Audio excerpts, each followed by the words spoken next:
লেনোভোর এই ল্যাপটপটা এখন পুরাতন মার্কেটে আপনারা 22 থেকে 22,500 টাকায় কিনতে পারবেন। তবে এই দাম হিসেবে ল্যাপটপটার ডিজাইন এবং হাতে ধরলে যে প্রিমিয়াম একটা ফিল আপনাকে দিবে, তাতে কোনোভাবে বলার উপায় থাকবে না যে এই ল্যাপটপটা এত কম দামে পাচ্ছেন। তবে হাতে ধরে বা ডিজাইন দেখে চকচকা মনে হইলেও বাস্তবে এটা আসলে কাজের কিনা, বিকজ আমরা যে কাজের জন্য ল্যাপটপ কিনবো সেই কাজটা যদি ঠিকঠাক মতো না করতে পারে, তাহলে তো ভাই ল্যাপটপের লুক দিয়ে আমাদের আসলে কোনো কাজ হবে না। সো এই বাজেটে যারা এখন একটা বিভিন্ন কাজকর্মের জন্য ল্যাপটপ কিনতে চাচ্ছেন, তাদের জন্য এটা কেমন হবে এবং কোন ধরনের ইউজাররা এটা আসলে ইউজ করে মজা পাবেন, সেটাই জানাবো আজকের ভিডিওতে। তবে ভিডিও শুরুর আগে একটু বলে দেই, আপনারা যদি পুরাতন ল্যাপটপ কিনতে চান বা যে কোনো ল্যাপটপের অ্যাক্সেসরিজ বা আপগ্রেড করতে চান, তাহলে ডেফিনেটলি অ্যাপেল টেক গিয়ারে কন্ট্যাক্ট করতে পারেন। এই ল্যাপটপটা এখন তাদের কাছে অফার প্রাইসেও পেয়ে যাবেন। এছাড়া আরো ওয়াইড রেঞ্জ অফ ল্যাপটপের কালেকশন কিন্তু তাদের কাছে রয়েছে। বসুন্ধরা সিটিতে তাদের শোরুম আছে। যারা ঢাকার বাইরে আছেন তারা কিন্তু একদম নিশ্চিন্তে তাদের কাছ থেকে কুরিয়ার করে প্রোডাক্ট নিয়ে নিতে পারেন। তো ফার্স্ট অফ অল ল্যাপটপটার মডেলটা একটু বলে দিই। এটা হলো Lenovo ThinkPad L390 এর একটা ল্যাপটপ, যেটাকে পাওয়ার করতেছে Core i5-8265U একটা প্রসেসর, যেখানে 4 কোর 8 থ্রেড রয়েছে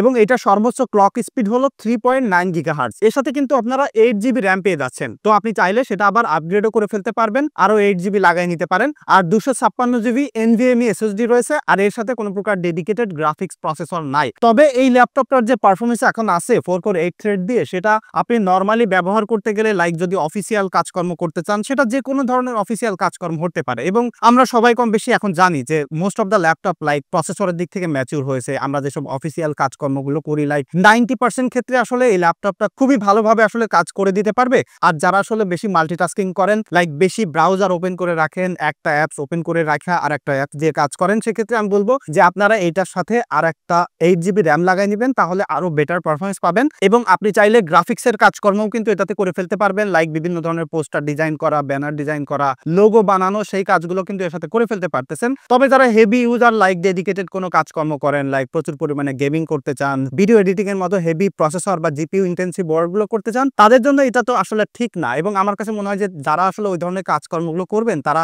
এইরকম বাজেটে ল্যাপটপ খুঁজবেনও না। তবে স্টার্টআপ হিসেবে, লাইক আপনি বিভিন্ন অফিসিয়াল কাজকর্মগুলো করেন, পাশাপাশি এই কাজকর্মগুলো আসলে শিখতে চান, তাহলেও কিন্তু এটা দিয়ে আপনি এখন ইনিশিয়ালি কাজ চালায় নিতে পারবেন। এবং নরমালি অফিসিয়াল কাজকর্ম করতে গেলে বা বিভিন্ন ধরনের পেরিফেরাল কানেক্ট করতে গেলে কিন্তু পোর্টস অ্যান্ড কানেকশনের আসলে অনেক বেশি ম্যাটার করে। এবং এই ল্যাপটপটাতে কিন্তু সেই জায়গায় বেশ ভালোভাবে পুষিয়ে দিয়েছে, বিকজ বাম পাশে এখানে দুইটা USB-C পোর্ট রয়েছে, যা দিয়ে আপনি চার্জ করতে পারবেন।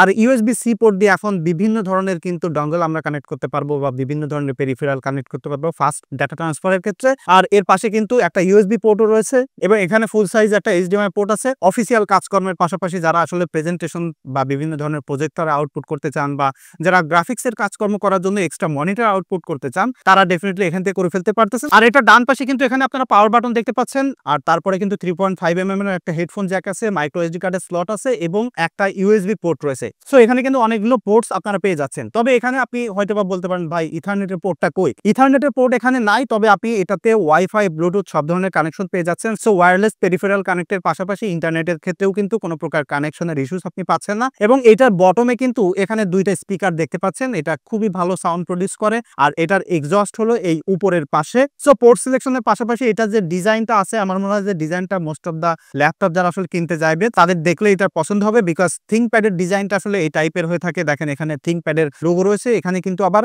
একটা LED ইন্ডিকেটরও আছে, রেড লাইট জ্বলে যখন এটাকে আপনি পাওয়ার করবেন। এবং এটা যখন ওপেন করবেন তখন কিন্তু এটা সম্পূর্ণ এরকম সোজাভাবে পর্যন্ত চলে যাইতে পারে। এটা হিঞ্জটা খুবই স্মুথ তা বলবো না, লাইক আপনি যখন এটা কোনো ডেস্কে রাইখা এরকম এক হাত দিয়ে উঠাতে যাবেন তখন আসলে উঠবে না, তবে এক হাত দিয়ে এরকম উঠাই নিলে খুব ভালোভাবে উঠবে। সেই হিসেবে হিঞ্জটা ঠিকঠাক আছে। তবে এখনকার মডার্ন নতুন ল্যাপটপের মতো লাইক ওয়ান হ্যান্ডে উঠে যায়, একদম সুপার স্মুথ হিঞ্জ নাই।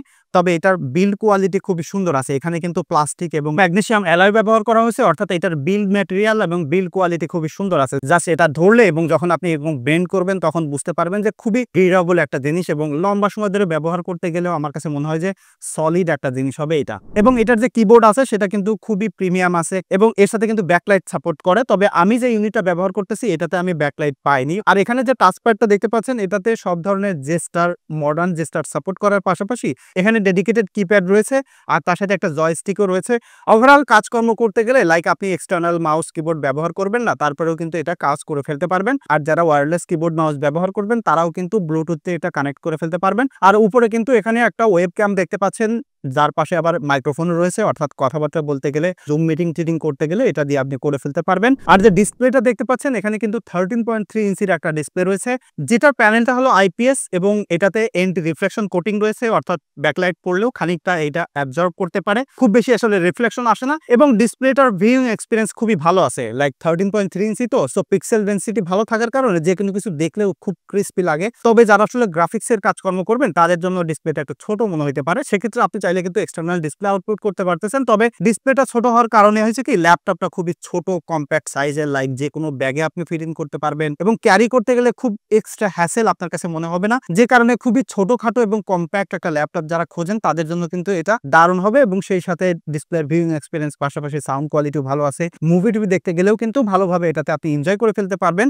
এবং ল্যাপটপের ক্ষেত্রে ব্যাটারি ব্যাকআপটা ম্যাটার করে, তবে পুরাতন ল্যাপটপের ক্ষেত্রে আসলে ব্যাটারি ব্যাকআপটা খুব শিওরলি কিছু বলা যায় না, কারণ ইউনিট ওয়াইজ ভ্যারি করে। অর্থাৎ আমারটা হয়তো ব্যাটারি ব্যাকআপ ভালো পাচ্ছেন, আপনি সেম জিনিস হয়তো অন্য একটা ব্যাটারি ব্যাকআপ ভালো পাচ্ছেন না। আমি এই ল্যাপটপটা ব্যবহার করতে যে 2.5 ঘন্টা স্ক্রিন অন টাইম পেয়েছি, সো নর্মালি ব্যবহার করতে গেলে সামান্য এদিক সেদিক হইতে পারে, একটু বেশিও পাইতে পারেন আবার একটু কমও পাইতে পারেন, because that will depend on your usage case. But এখনকার মডার্ন ল্যাপটপগুলো কিন্তু ভাই অনেক বেশি ব্যাটারি ব্যাকআপ দিয়ে থাকে, তবে সেক্ষেত্রে তো আপনাকে 50, 60 হাজার, 70 হাজার টাকা খরচ করতে হবে। তবে সেই হিসেবে আমি বলতে পারি যে বাজেট হিসেবে লাইক 22-23 হাজার টাকার ল্যাপটপ হিসেবে এটা যে ডিজাইন আছে, বিল্ড কোয়ালিটি আছে, যে পারফরমেন্স, যে পোর্ট সিলেকশন, ওভারঅল দারুণ একটা প্যাকেজ। এবং যারা একটা প্রিমিয়াম ল্যাপটপ খুঁজতেছেন কম বাজেটের মধ্যে, অফিসের ডেস্কে রাখতে চান, দেখতে খুবই একটা প্রিমিয়াম ব্যাপার থাকতে হবে, এই যে ম্যাট কালারটা দেখতে অসাধারণ সুন্দর লাগে, সো সেই হিসেবে আমি বলতে পারি যে এইটা আপনার একটা ট্রাই দিতে পারেন। লাইক শপে যে দেখেন, দেখে যদি মনে হয় যে ঠিকঠাক আছে বা আপনি যে কাজটা করতে চান সেটা এটাতে একটু ট্রাই দিলেন, ট্রাই দেওয়ার পরে যদি মনে হয় যে ঠিকঠাক আছে তাহলে ডেফিনেটলি এটা আপনি নিতে পারেন। মেজর কোনো ইস্যুস আমি এটাতে পাইনি। সো এটাই ছিল মূলত আমার এক্সপিরিয়েন্স। এটা যদি আপনারা কেউ ব্যবহার করেন তাহলে ডেফিনেটলি আপনাদের এক্সপিরিয়েন্সটা একটু কমেন্ট করে জানাবেন। আর এই ভিডিওর ফার্স্ট কমেন্টে আমি আমার নতুন ফেসবুকের পেজ এবং আমার নতুন ব্লগের চ্যানেলেরও লিঙ্ক দিয়ে দিচ্ছি, আপনারা চাইলে সেখান থেকে একটু ফলো করে রাখতে পারেন। দেখা হচ্ছে আগামীকাল। ধন্যবাদ সবাইকে।